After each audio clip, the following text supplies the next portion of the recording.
The gravity chamber hummed to life with a sound like distant thunder, and Commander Zektar felt his exoskeleton compress under the sudden weight. 20 times standard gravity. He had never authorized such an extreme setting, yet the controls responded to someone else's command. Across the reinforced observation platform, Queen Velshera stood motionless, her compound eyes fixed on the human specimen below. The creature called Marcus Webb sat cross-legged on the chamber floor, reading something on a flexible data tablet, apparently unaware that forces capable of pulverizing bone had just been activated around him. "Your Majesty," Zektar began, his throat ridges vibrating with strain as he fought to remain upright under the crushing pressure. "This exceeds all safety protocols. The human will be quiet." The Queen's voice carried no emotion, but her head tilted slightly toward the viewing port. "Watch." Zektar's secondary hearts hammered against his ribcage. Below them, the human should have been flattened instantly. His species had no natural armor, no reinforced skeletal structure, no gravitational adaptation organs. The Valkyrie had tested dozens of alien species in this chamber over the centuries, mapping the precise thresholds where biology surrendered to physics. Most carbon-based lifeforms collapsed at 5 times standard gravity. Military specimens from warrior races sometimes endured 8 or 9 before internal organs ruptured. 20 was a death sentence.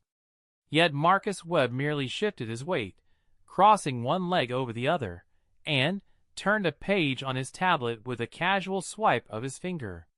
The gesture was so mundane, so utterly disconnected from the cosmic forces pressing down on him, that Zektar felt his combat training falter.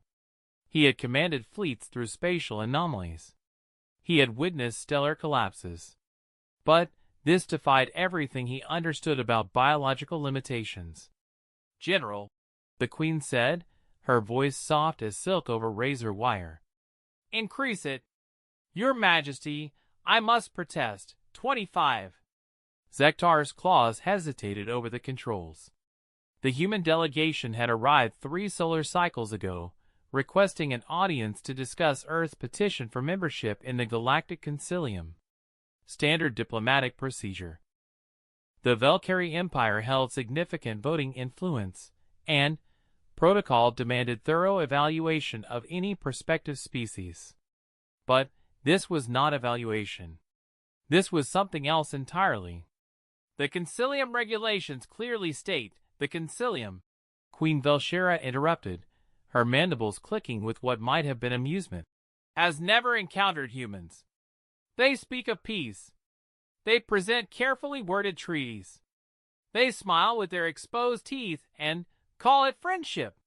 She gestured toward the chamber with one elongated finger. "But I have studied their history files. Their entire evolutionary path is written in violence. They are predators pretending to be prey." Zektar engaged the controls. The gravity intensified with a groan of stressed machinery. He waited for the scream, the wet sound of a body compressing, the inevitable biological failure. Instead, Marcus Webb yawned. The gesture was unmistakable, despite the alien facial structure.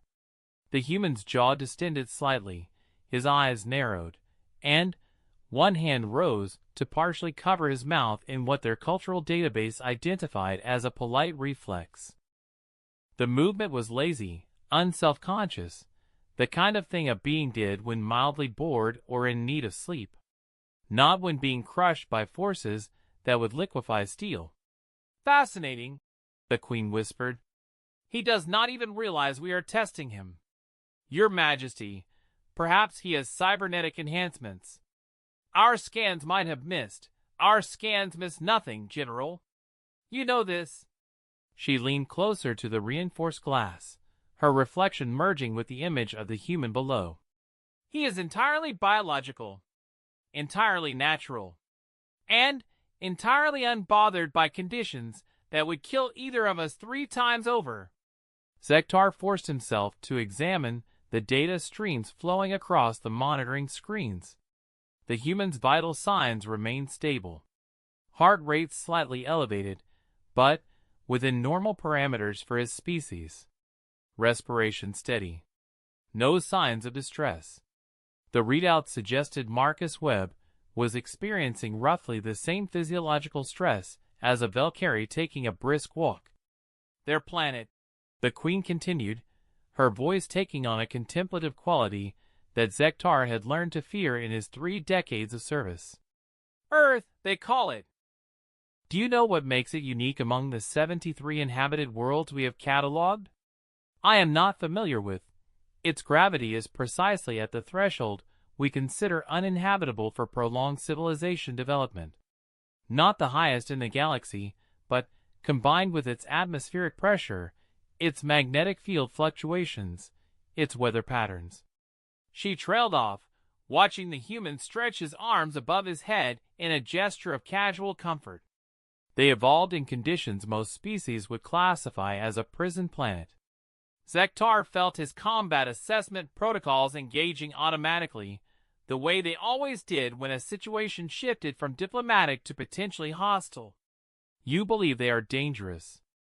I believe they do not know what they are.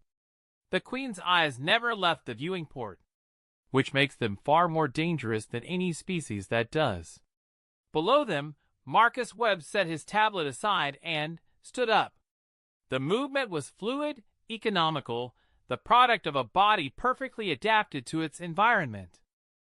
He walked toward the water dispenser in the corner of the chamber, his stride steady and unremarkable, as if he were strolling through a garden rather than enduring crushing gravitational forces. 30, the Queen said. Your Majesty, now, General. Zektar increased the gravity. The chamber's structural supports groaned in protest. Warning indicators flashed across his console. The human reached the water dispenser, filled a container, and drank deeply. A drop of water escaped the corner of his mouth, and he wiped it away with the back of his hand. Then he looked up directly at the observation window and smiled. It was not an aggressive expression, not a challenge, just a simple acknowledgement of their presence, the kind of friendly gesture one might offer to unexpected observers. But something in that smile made Zektar's primary heart skip a beat. The human knew, had known all along, and he was unconcerned. Reduce to standard gravity, the Queen commanded. Prepare the formal reception hall. I will meet with Ambassador Webb personally. Your Majesty, if you suspect they are a threat, I do not suspect, General. I am certain. She finally turned from the viewing port, her expression unreadable. But not the kind of threat that can be eliminated by refusing their petition. The kind that must be understood. And, if possible, allied with before someone else does. The gravity deactivated with a descending whine. Below them, Marcus Webb gathered his tablet and moved toward the exit, his movements unchanged, as if the last several minutes had been nothing more than a brief interruption to his reading. Zektar watched him go and realized with uncomfortable clarity that the Queen was right. These humans were not like other species. They wore their lethality the way they wore their skin. Naturally. Unconsciously. And they genuinely seemed to believe they were just another peaceful civilization seeking friendship among the stars. Which meant either they were the most accomplished deceivers in galactic history, or they truly did not understand what they were capable of. He was not certain which possibility frightened him more. The formal reception hall of the Valkyrie Imperial Palace stretched 300 meters in length, its walls carved from compressed stellar material that refracted light into prismatic patterns. Queen Velshera waited on the ceremonial dais, her formal regalia gleaming with embedded gemstones harvested from 12 different systems. Commander Zektar stood 3 paces behind her, his ceremonial armor polished to mirror brightness, his primary weapon holstered but readily accessible. This was theater, he knew. Every element designed to overwhelm visiting dignitaries with the weight of Valkyrie power and history. The vaulted ceiling soared high enough to house small spacecraft. The floor had been polished to perfect smoothness by centuries of careful maintenance. Even the air carried a precisely calibrated mixture of incense meant to trigger instinctive submission responses in most carbon-based species. Marcus Webb entered through the eastern gate wearing the same casual clothing he had worn in the gravity chamber. No formal robes. No ceremonial adornments. Just simple dark pants and a light blue shirt that their cultural database identified as standard Earth business attire. He walked across the vast floor with unhurried steps, his footfalls echoing in the cavernous space, apparently unbothered by the deliberate power display surrounding him. "Ambassador Webb," the Queen began, her voice amplified by the hall's acoustic properties. "Welcome to— May I speak candidly, Your Majesty?" Marcus interrupted, stopping at the base of the dais. The breach of protocol sent a ripple of shock through Zektar's awareness. No one interrupted the Queen. Not subordinates. Not foreign dignitaries. Not even allied monarchs. The prescribed punishment for such disrespect was immediate removal from the palace, possibly from the planet. But Queen Velshera merely inclined her head slightly. "Proceed. I know what you did in the gravity chamber." Marcus's expression remained pleasant, conversational. 25 times standard gravity, then 30. Testing my limits. Trying to understand what humans can endure." He paused, meeting the Queen's multifaceted gaze directly. "I appreciate the curiosity, but it was unnecessary. If you want to know about human capabilities, you need only ask." "Would you answer truthfully?" the Queen countered. "Would you believe me if I did?" Marcus smiled, that same disarming expression Zektar had seen through the observation window. "We both know trust is earned, not requested. So let me offer something instead. A demonstration of honesty, since that seems to be what concerns you." He reached into his pocket, and Zektar's hand moved instinctively toward his weapon. But Marcus only withdrew a small data chip, holding it up for the Queen to see. "This contains complete specifications for Earth's military capabilities. Ship designs, weapons systems, defensive installations, everything. Unedited. Unredacted." He set the chip on the first step of the dais.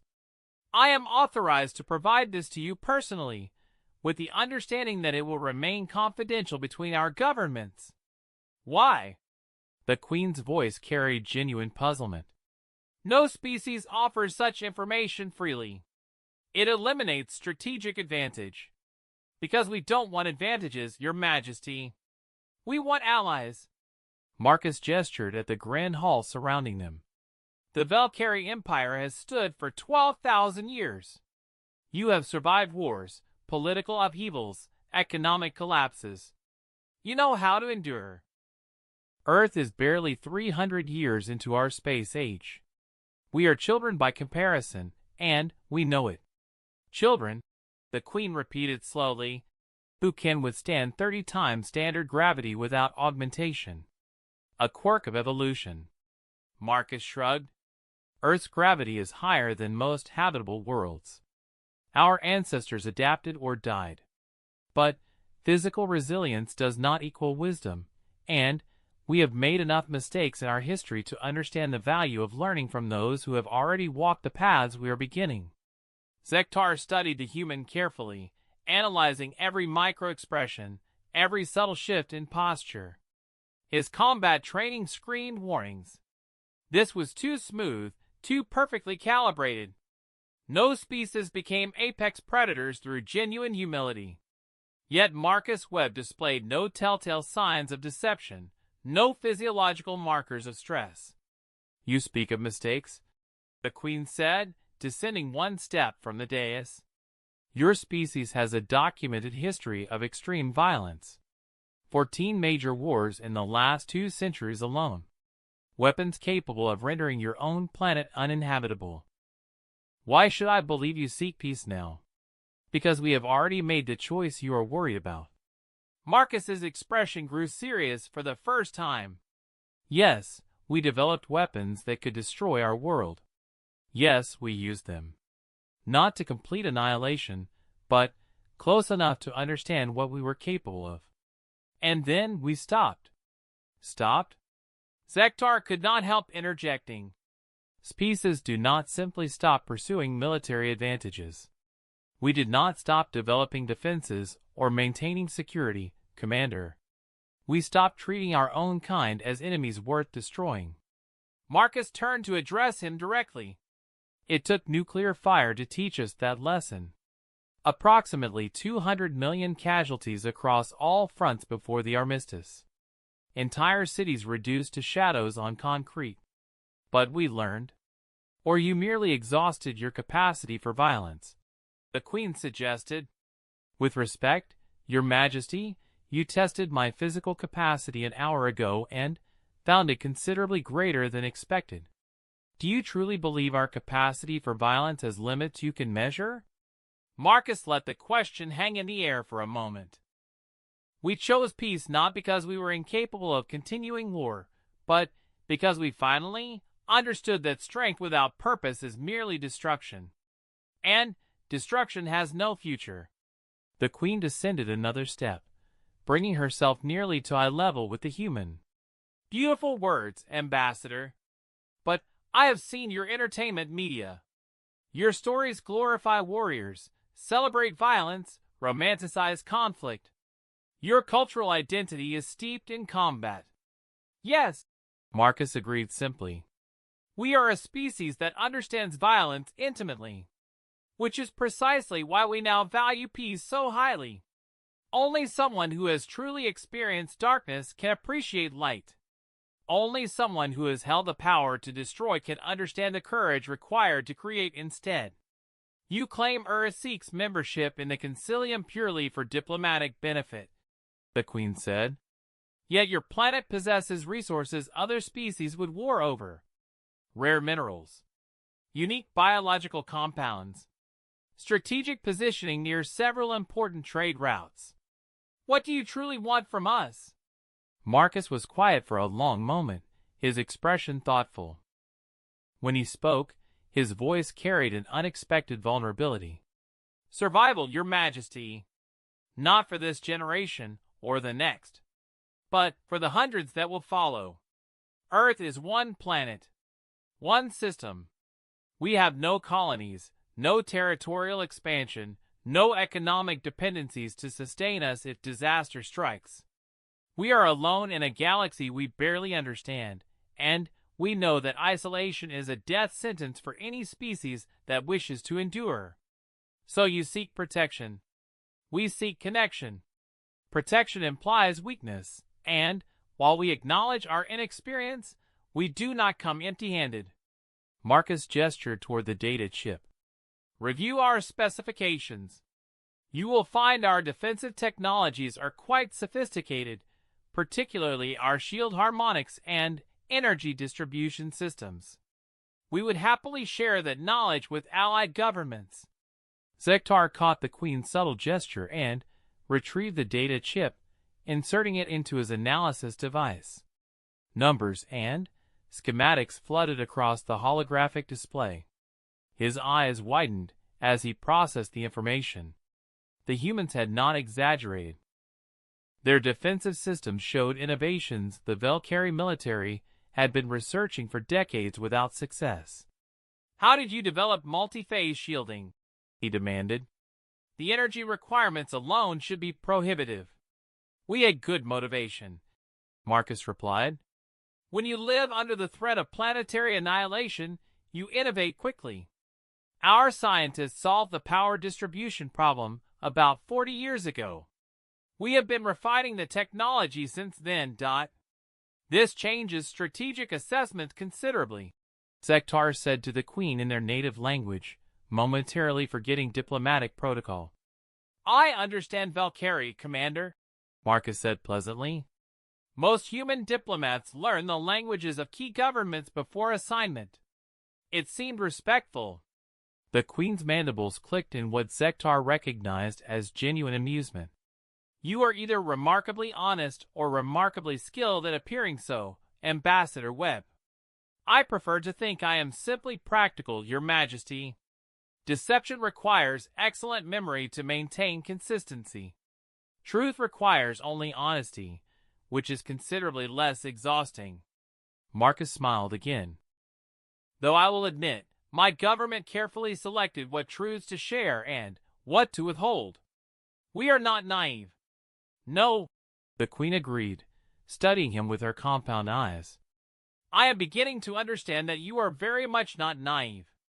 Your species wears friendliness like armor, but beneath it. She trailed off thoughtfully. Beneath it we are still human, Marcus finished, capable of great kindness and terrible violence, often in the same breath. We know what we are, Your Majesty. The question is whether you can accept what we are trying to become. The Queen turned away, pacing across the dais in contemplative silence. Zektar had served her long enough to recognize the signs of a decision forming. She was not convinced, not entirely, but she was intrigued. And intrigue was the first step toward alliance. I will consider Earth's petition, she finally said. But I have conditions. We expected as much. You will establish a permanent embassy here on Velkar Prime. Not a rotating staff, but a continuous presence. I want to observe your species over time, in various contexts. Agreed, Marcus said without hesitation. You will participate in joint military exercises with Velkari forces. Not as subordinates, but as partners. I want to see how humans function under genuine pressure. Agreed. And you will provide complete medical scans to our Biological Research Division. I want to understand how your species tolerates conditions that would kill most others. Marcus hesitated for the first time. That I will need to discuss with my government. Many humans are uncomfortable with biological research after certain historical incidents. But I believe we can reach an arrangement that satisfies both security and ethical concerns. Acceptable. The Queen returned to stand directly before him. I will recommend Earth's membership to the Concilium with one final condition. Personal, not political. Your Majesty? You yawned in my gravity chamber, Ambassador Webb. I want to know why. Marcus laughed, a genuine sound of surprise and amusement. Honestly, I had been awake for nearly 30 hours preparing for this meeting. The gravity was uncomfortable, certainly, but not painful. And when I am tired, I yawn. It is an involuntary biological response. You felt no fear? I felt considerable concern about diplomatic consequences if I passed your test too easily or failed it too dramatically, Marcus admitted. But physical fear? No, Your Majesty. It would take considerably more than 30 times gravity to threaten me.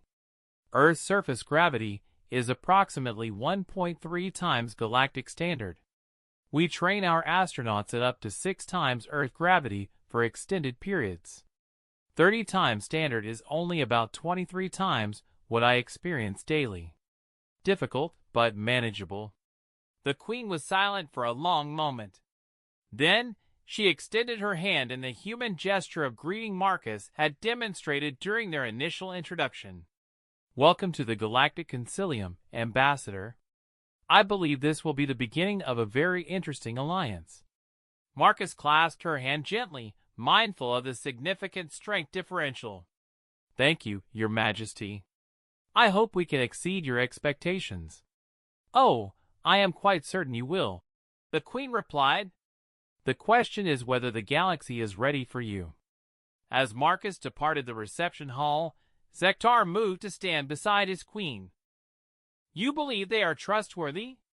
I believe they are exactly what they claim to be. Predators learning to be diplomats. Warriors choosing peace. She watched the human's retreating figure disappear through the eastern gate. Which makes them the most dangerous and most valuable allies we could possibly acquire. Because they understand violence. Because they have mastered it, the Queen corrected. And having mastered it, they chose to walk away. That requires a strength most species never develop, including, I fear, our own.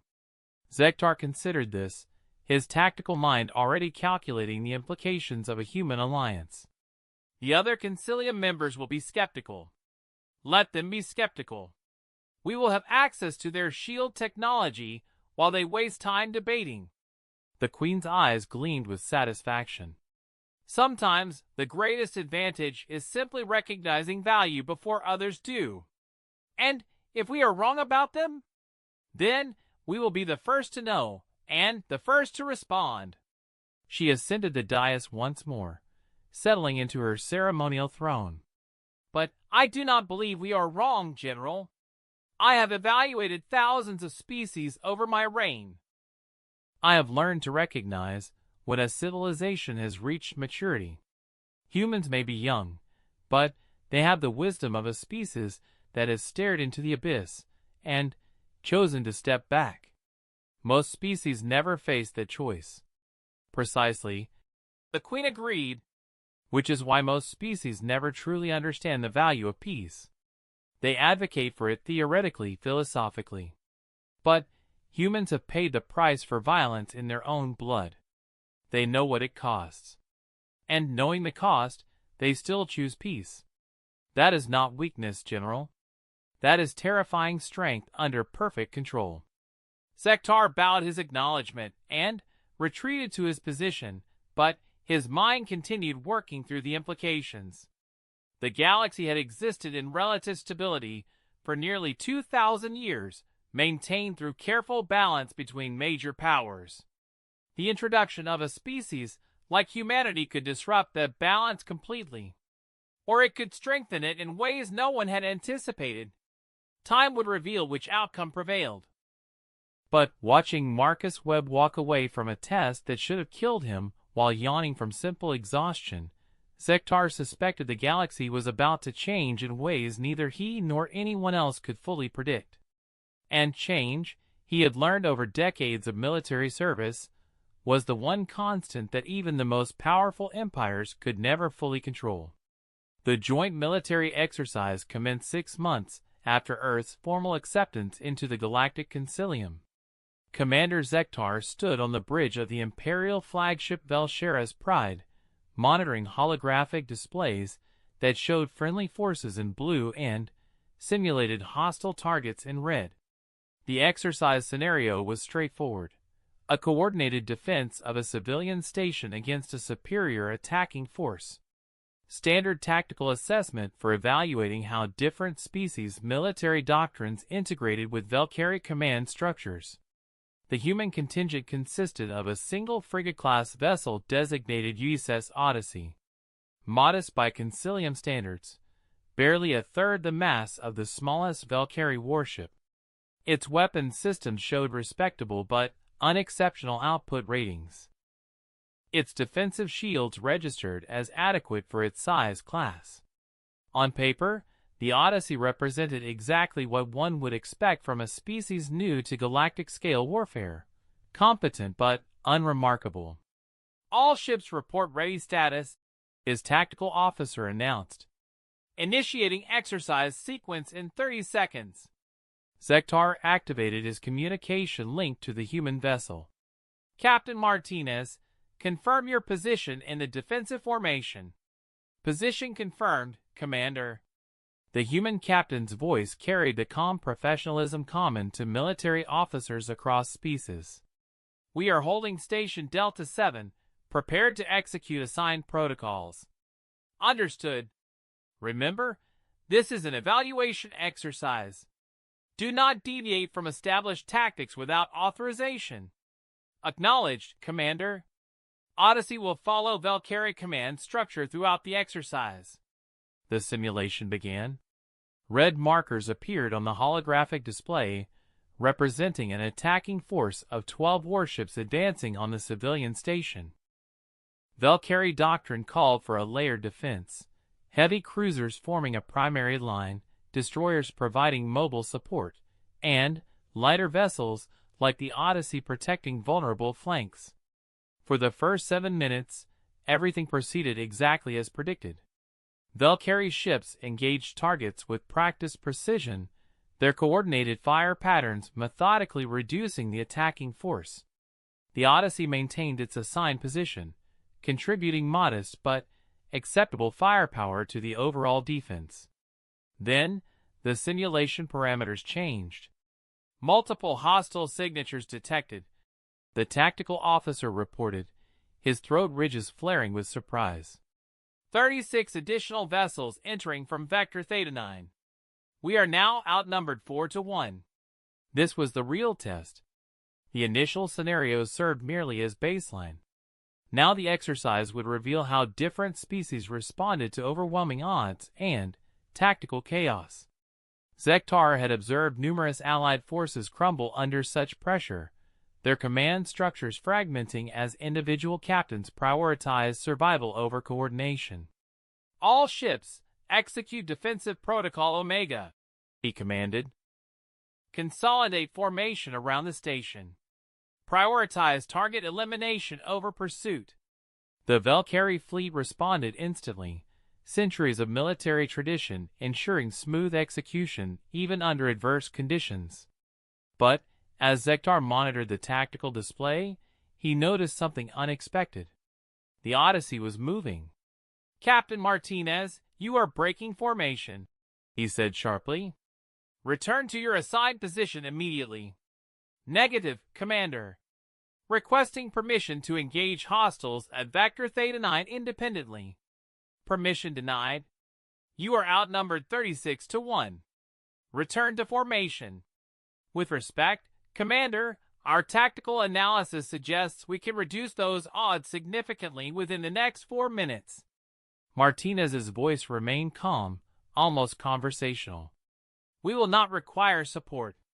Zektar felt his secondary hearts accelerate.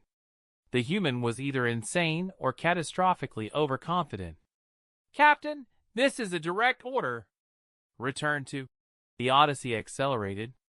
Not the gradual buildup of speed typical of most spacecraft, but a brutal surge that pushed the vessel to 90% of maximum velocity in under 10 seconds.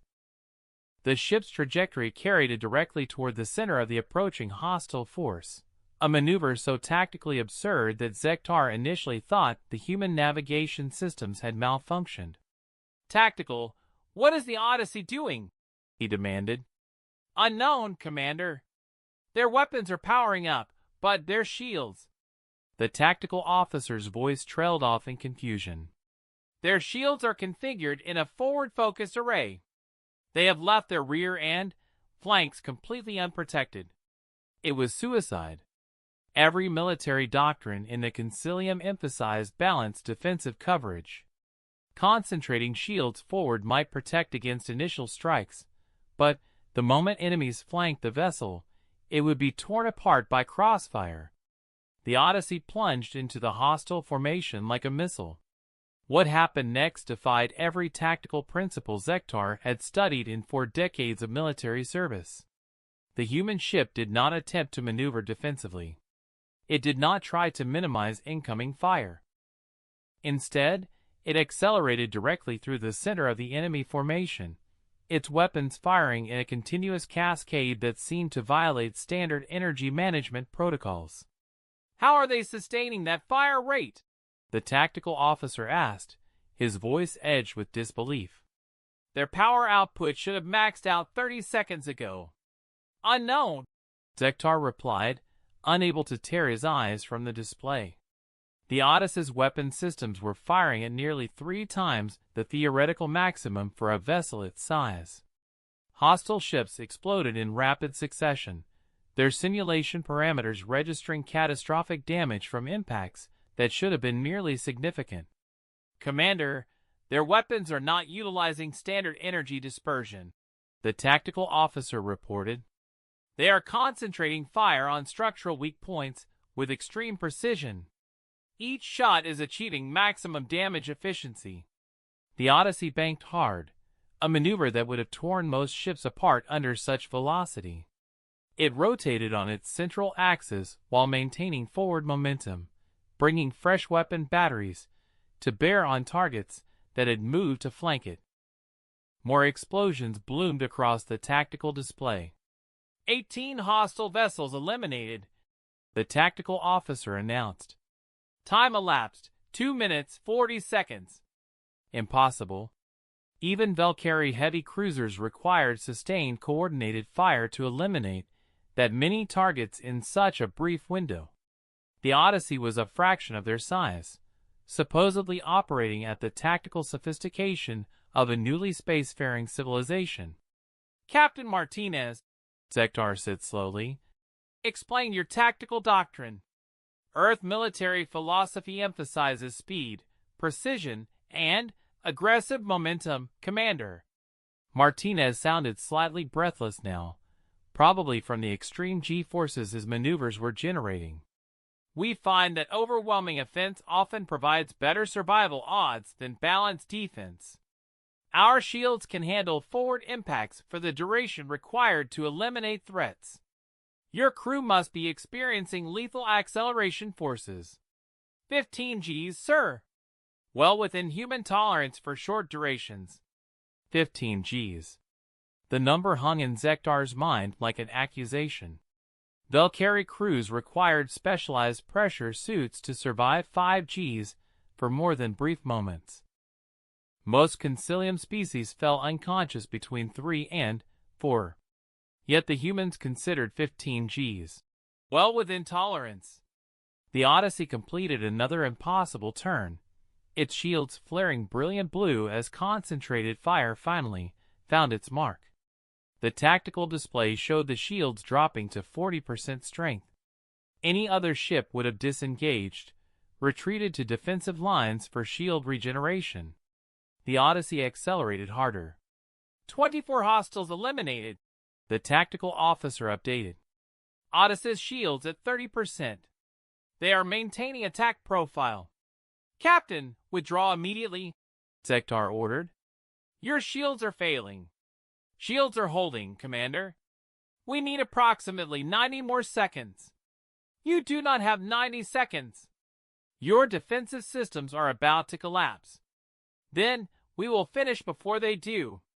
The human ship dove beneath the enemy formation, inverted relative to the galactic plane, and fired every weapon simultaneously.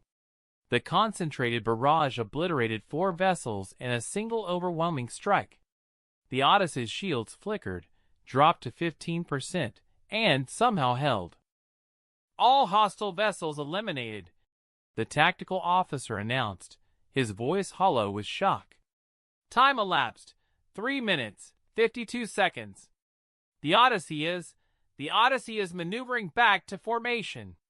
Zektar watched the human frigate bank gracefully through the debris field it had created, its shields already beginning to regenerate now that offensive fire had ceased. The ship settled back into its assigned defensive position, as though nothing unusual had occurred.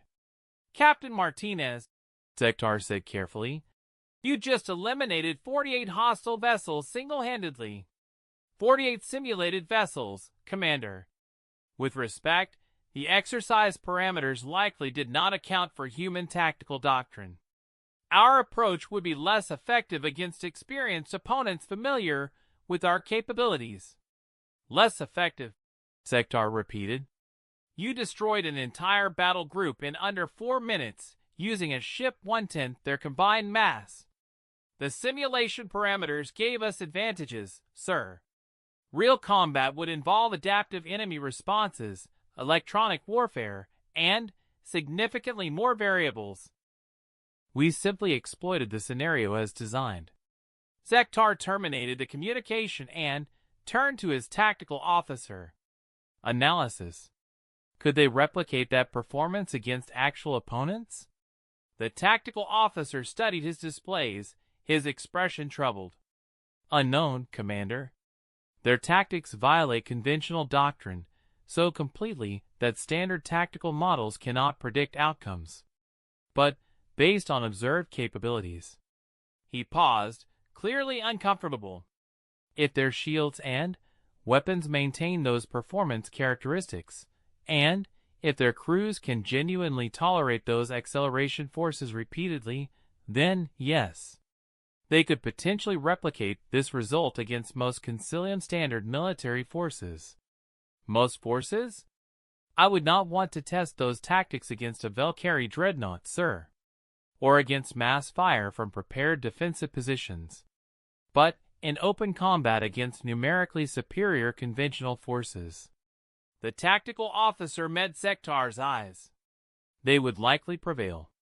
Zektar stood in silence, processing implications that stretched far beyond a single training exercise. The humans had submitted complete military specifications 6 months ago, exactly as promised. The Valkyrie analysis teams had reviewed those specifications thoroughly. But specifications on paper failed to capture the reality of a species that considered 15 Gs acceptable, that concentrated shields forward because they had absolute confidence in eliminating threats before retreat became necessary, that violated every tactical principle because their biology allowed them to simply endure what would kill other species. "Open a channel to Queen Velshera," he ordered. "Priority classification." The Queen's image materialized on the holographic display, her compound eyes reflecting the light of her private chambers. "Commander, I trust the exercise provided useful data. Your Majesty, we need to discuss the human military capabilities in detail. The specifications they provided were accurate, but they failed to convey the practical applications of those capabilities." "Explain." Zektar described the exercise, watching the Queen's expression shift from mild interest to sharp attention as he detailed the Odyssey's performance. When he finished, she was silent for a long moment. "They held nothing back," she finally said. "Even in a simple training exercise, they demonstrated their full capabilities without hesitation. It suggests either remarkable trust or remarkable naivety, Your Majesty, or remarkable confidence that revealing their capabilities will not matter because they believe themselves capable of handling any response." The Queen's mandibles clicked thoughtfully. "Send me the complete tactical recordings. I want our strategists to analyze every detail." "Yes, Your Majesty." "Should we be concerned about the security implications?" "Concerned?" The Queen considered the question. "Commander, when I tested Ambassador Webb in the gravity chamber, do you remember what truly troubled me? That he endured conditions that should have killed him." "No." "That he did so while yawning." She leaned closer to the display. "Any species can be dangerous when threatened. The truly formidable ones are dangerous even when relaxed, even when bored, even when barely paying attention." The humans just eliminated 48 hostile vessels while following our command structure and apologizing for exploiting simulation parameters. You believe this was them being restrained. I believe this was them being polite. The Queen corrected. Which is infinitely more concerning. Strengthen our alliance with Earth, Commander. Ensure they remain friendly. Because I suspect that if humanity ever decides to stop being polite, the galaxy will learn very quickly why evolution forged them in conditions we consider uninhabitable. The communication ended. Zektar returned his attention to the tactical display, where the Odyssey sat peacefully in formation, its crew probably already compiling after-action reports in triplicate according to proper military protocol. 48 vessels. 4 minutes. And the humans considered it a modest performance with tactical advantages. He opened a communication channel to Captain Martinez. "Captain, your crew performed admirably. Please convey my compliments to your tactical officer." "Thank you, Commander. Actually, our tactical officer is currently off duty. That was our backup pilot, Lieutenant Chen, handling the engagement." "Standard rotation protocol." "Your backup pilot?" "Yes, sir. Lieutenant Chen qualified for combat operations about 6 months ago. Still gaining experience, but she is developing well." Zektar ended the communication and allowed himself a moment of genuine concern. The humans had sent their newest, least experienced pilot to demonstrate capabilities in a Valkyrie training exercise. and that pilot had just rewritten every tactical assumption that Concilium maintained about small vessel combat effectiveness. He wondered what their experienced pilots were capable of. Then, he decided he preferred not to know. Some questions, he reflected, were better left unasked, particularly when the answers might reveal that your newest allies were far more dangerous than anyone in the galaxy had realized, and that they had been dangerous while being scrupulously, almost tediously polite about it. 3 years into Earth's Concilium membership, the crisis arrived without warning. A previously unknown species called the HFY emerged from uncharted space, their fleet numbering in the thousands, their intentions explicitly hostile. They ignored all diplomatic overtures, destroyed 3 border stations, and issued a single ultimatum: submit to HFY authority or be eliminated. The Galactic Concilium convened in emergency session. Representatives from 73 member species filled the Grand Assembly chamber, their voices rising in panic and recrimination. Some advocated immediate surrender. Others called for military response. Most simply argued, accomplishing nothing, while the HFY fleet advanced deeper into Concilium space. Queen Velshera listened to 6 hours of debate before activating her communication priority signal. The chamber fell silent, all eyes turning to the Velcari delegation. This assembly has discussed threats, analyzed projections, and debated philosophy while 3 million civilians died at the border stations, she said, her voice carrying clearly through the vast chamber. I propose we stop talking and start acting. The Velcari advocate violence? The Teshvar representative's wings fluttered with agitation. We are a diplomatic body. We seek peaceful solutions. The HFY destroyed our peaceful solution when they vaporized the station at Kelver 9. The Queen replied, They have made their position clear. The only question is whether we have the courage to make ours equally clear. The Velcari fleet is formidable. The Karthak ambassador acknowledged. But intelligence suggests the HFY outnumber us significantly. A military confrontation could cost millions of lives. Then, perhaps, a new voice interjected.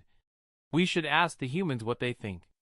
All eyes turned to Ambassador Marcus Webb, who had remained silent throughout the debate. He stood now, his expression carefully neutral. The human delegation has no military experience at the galactic scale. The Teshvar representative protested. What could they possibly contribute? They contributed significant tactical innovations during joint training exercises. Queen Velshera said, I am curious to hear their assessment of this situation. Marcus moved to the central platform, his movements calm despite thousands of alien eyes fixed upon him. The HFY have made a fundamental miscalculation. He began. They assume the Galactic Concilium will respond according to established diplomatic norms, because that is how we have always responded. They expect negotiation, compromise, gradual escalation with clear off-ramps for de-escalation. Those are sensible diplomatic practices, the Teshvar representative insisted. Against opponents who value diplomacy, yes, Marcus agreed. But the HFY have demonstrated they do not value diplomacy. They value strength, which means the only language they will understand is strength demonstrated so overwhelmingly that further aggression becomes unthinkable. You advocate genocide? The Karthak ambassador's translator conveyed horror. I advocate survival, Marcus corrected. The HFY have killed 3 million civilians.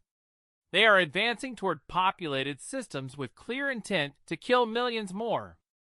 At what point does protecting innocent life become morally superior to protecting philosophical purity? The chamber erupted in competing voices. Marcus waited for the noise to subside before continuing. Earth will commit its full military capacity to a Concilium response force, he said. We will place our fleet under unified command and coordinate with any species willing to stand against this threat. But I will be honest with this assembly. if the Concilium chooses appeasement or surrender, Earth will fight regardless. We will not permit mass slaughter when we have the capacity to prevent it. A single human fleet against thousands of ZH-carry vessels? The Teshvar representative's voice dripped with condescension. Your bravery is admirable, but your tactical assessment is delusional. Perhaps, Marcus acknowledged. Or perhaps you simply do not understand what humans are capable of when we stop being polite. The vote was contentious but ultimately decisive. 41 species committed military forces to a unified response. 28 species declared neutrality. 4 species withdrew from the Concilium entirely, preferring isolation to potential conflict. Earth committed every available military vessel. The Battle of Kepler's Reach would be analyzed by military historians for generations. The ZH-carry fleet numbered 4,300 vessels, ranging from small patrol craft to massive dreadnoughts. The Concilium response force numbered 812 vessels, with humans comprising only 63 of those ships. Commander Zektar stood on the bridge of Velshera's Pride, now serving as the unified command vessel for the entire Concilium fleet. The tactical situation was grim. The ZH-carry had positioned themselves between the Concilium forces and 3 inhabited systems, making retreat tactically impossible without abandoning billions of civilians. All ships report ready status, his tactical officer announced. Human contingent requests permission to address the command staff. Zektar activated the communication channel. Captain Martinez's face appeared on the display, but he was not alone. Behind him stood a dozen other human officers, their expressions uniformly serious. Captain, what is your tactical assessment? Zektar asked. Blunt honesty, Commander. Always. We are outnumbered 5-1 by an opponent with equivalent technology and no apparent concern for casualties. Standard Concilium tactics will result in a drawn-out engagement with extreme losses on both sides. Even if we prevail, we will lose 60 to 70% of our fleet. That matches our projections. Zektar confirmed grimly. Do you have an alternative? Yes, Commander. But it requires the Concilium fleet to trust human tactical doctrine completely. No reservations. No hesitation. Full commitment. Zektar glanced at Queen Velshera, who had joined the command bridge for the engagement. She nodded slightly.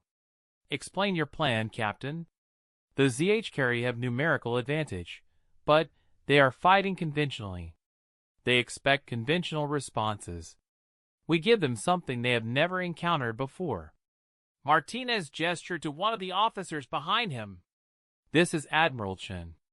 She commanded the Odyssey during our joint training exercise 3 years ago. She has been promoted to overall tactical command of human forces.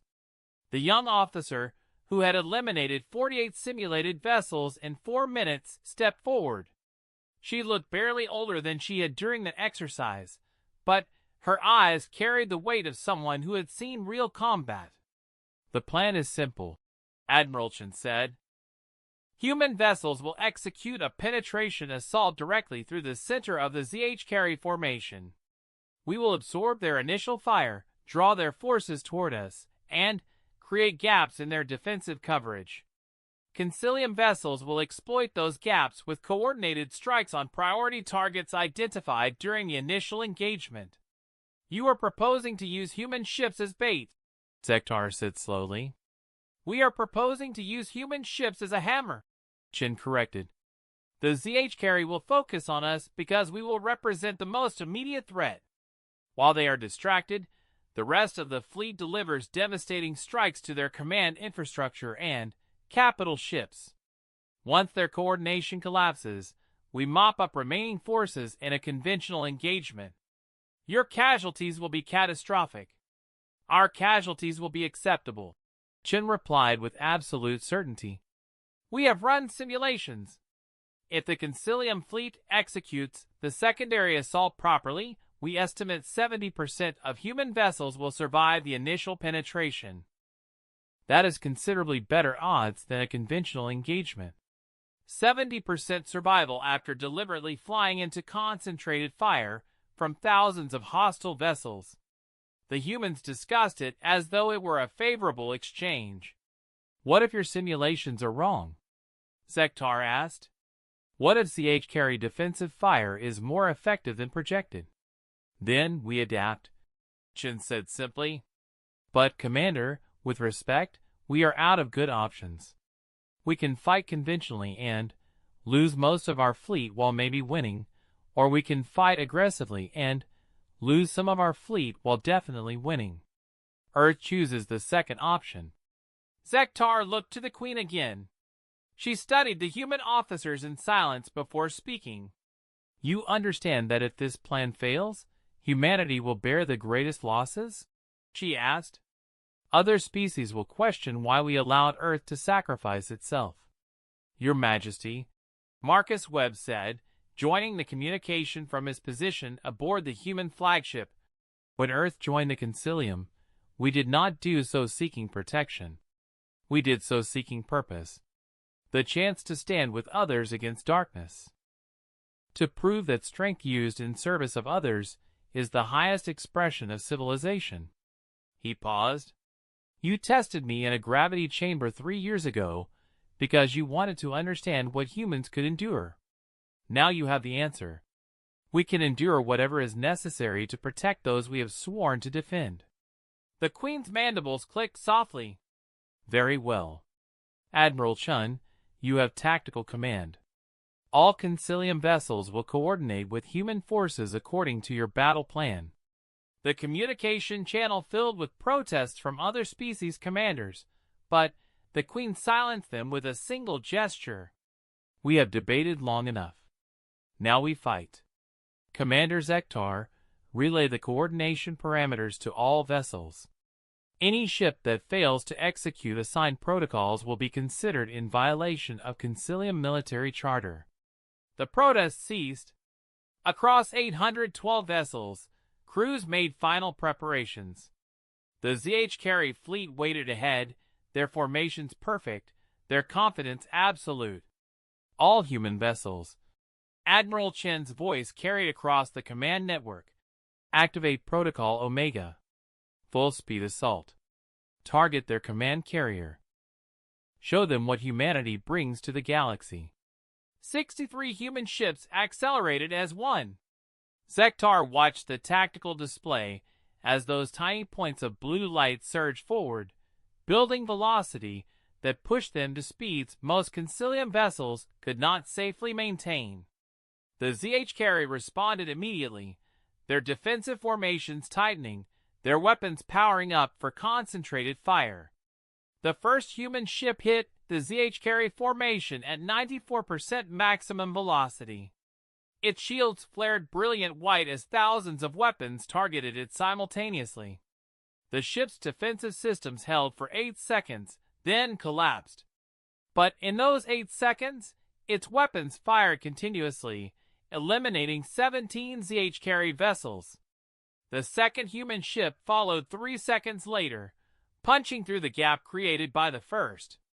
Then, the third, the fourth, a cascade of vessels that treated the HFY formation not as a defensive wall but as an obstacle to be demolished through sheer violent momentum. Human casualties mounting.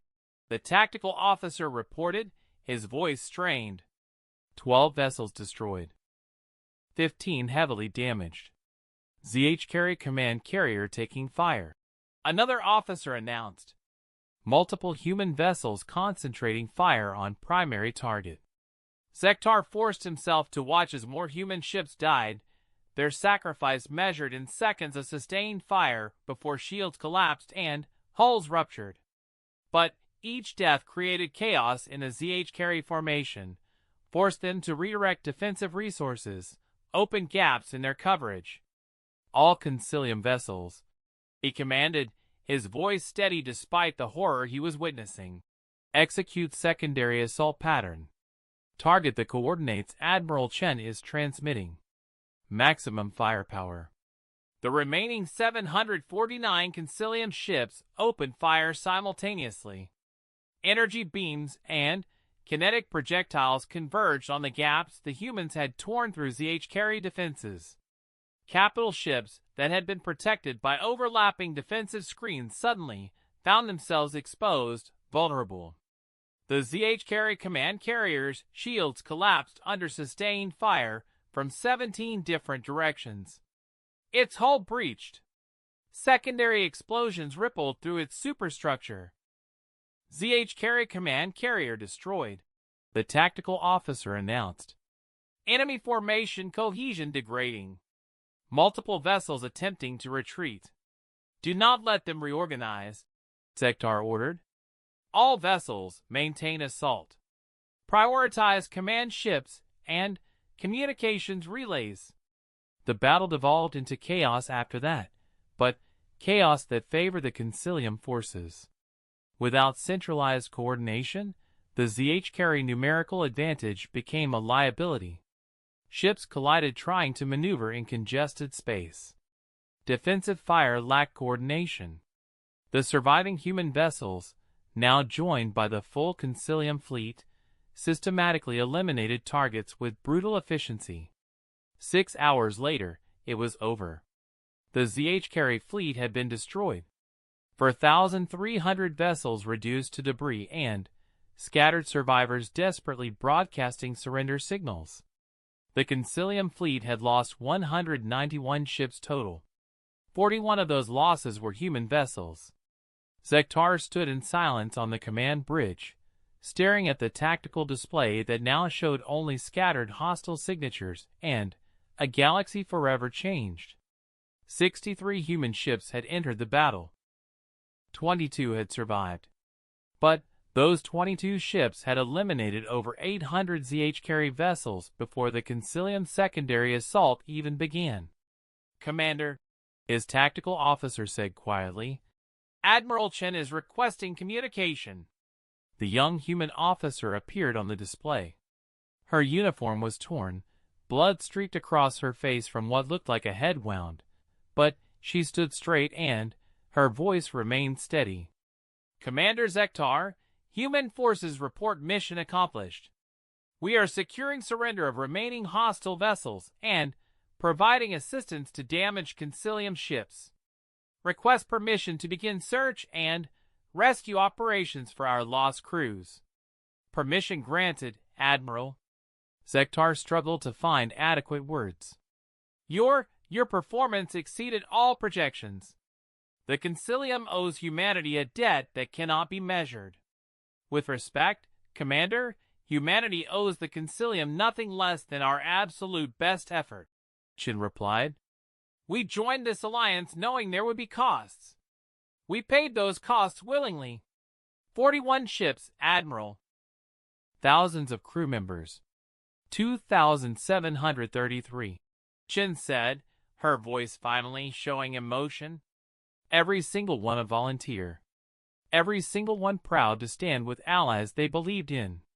She paused, wiping blood from her eyes. We mourn them, Commander. But we do not regret their sacrifice. They died ensuring that billions of innocent civilians would live. That is what humanity considers a worthy cause. The communication ended. Sektar turned to find Queen Velshera standing beside him, her expression unreadable. I tested Marcus Webb in a gravity chamber, she said softly, because I wanted to understand human endurance. But I was testing the wrong thing, General.